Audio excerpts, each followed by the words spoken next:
Hotep à tous, bien-aimés frères et sœurs. Ça y est, mercredi 12 février 2024, Donald Trump a appelé, a téléphoné Vladimir Poutine et la discussion a duré pendant 1h30. D'après les deux parties, c'était une discussion très cordiale, très intéressante et enrichissante. Les deux parties se sont convenus de se rencontrer. Les deux grands ont décidé de se rencontrer. Quand, on ne sait pas. Où? En Arabie Saoudite. Quand? Mais très bientôt. Eh oui, les choses vont très vite. Donc, Donald Trump, ils ont parlé de la question de l'Ukraine et autre chose. Mais ce qui m'intéresse ici, c'est d'abord l'Ukraine. Après, nous allons parler des autres dossiers qu'ils ont évoqués avec Vladimir Poutine. Donc, pendant que Donald Trump et Vladimir Poutine sont en train de discuter sur la question de l'Ukraine, le secrétaire d'État à la Défense des États-Unis se trouve en Europe.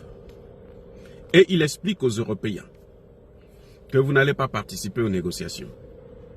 L'Ukraine non plus ne participera pas. C'est une affaire entre les États-Unis et la Russie. Ce sont les deux qui vont conclure ces accords.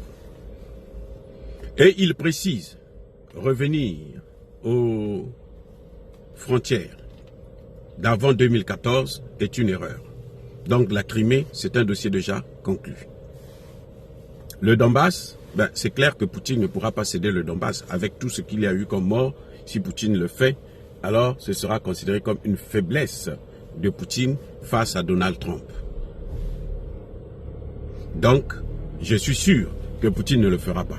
Donc, on ne reviendra pas aux frontières de 2014. Ça, c'est sûr et certain. Est-ce qu'on viendra aux frontières de 2022? Ils ne l'ont pas dit, mais Poutine avait déjà dit que toute négociation doit tenir compte de la situation sur le terrain. Et la situation sur le terrain, c'est laquelle? C'est que le Donbass, là, c'est coupé déjà de l'Ukraine. Maintenant, si l'Ukraine continue à faire la guerre, ils vont prendre aussi Odessa et faire de l'Ukraine juste un petit territoire enclavé. Voilà ce qui est en train de se profiler à l'horizon.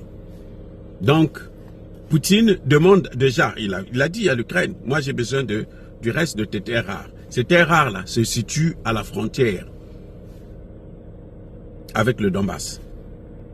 L'essentiel des matières premières, là, des terres rares, c'est la Russie qui prend tout. Donc Donald Trump va peut-être négocier pour voir s'il peut avoir, la Russie peut lui donner quelques miettes. Mais en tout cas, c'est fini, c'est cuit. Les carottes sont cuites. Et maintenant, il se pose le problème de la reconstruction. Les Européens ne seront pas là pour la reconstruction. Ils ne vont pas participer à la reconstruction. Ils ne seront même pas là à la table de négociation. Y compris l'Ukraine ne sera pas là.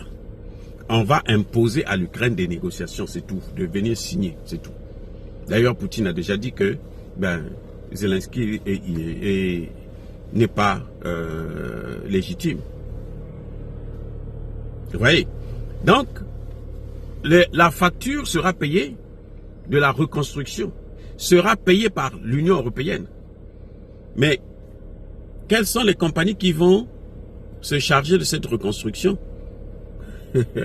BlackRock, c'est ça les Américains. C'est-à-dire que c'est incroyable ce que les Américains sont en train de faire aux Européens. Mais c'est bien fait pour eux parce qu'ils ont tellement fait du mal au monde entier et ils continuent à faire du mal à l'Afrique que ce qui leur arrive là, nous, on ne peut que se réjouir de ça.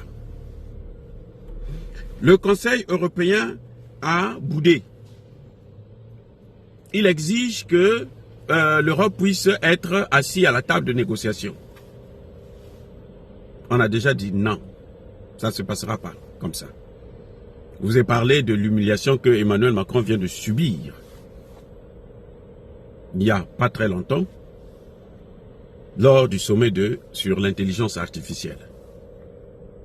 Toujours par les Américains, par le vice-président américain, J.D. Vance, Vance et Elon Musk. Donc, c'est fini l'Europe, c'est fini. On n'entend plus parler de l'Europe.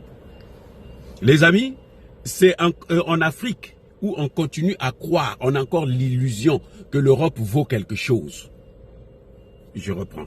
C'est en Afrique où on a encore l'illusion que l'Europe vaut quelque chose, que l'Europe peut apporter quoi que ce soit à un pays en Afrique, que ce soit la France, que ce soit la Grande-Bretagne, que ce soit l'Allemagne.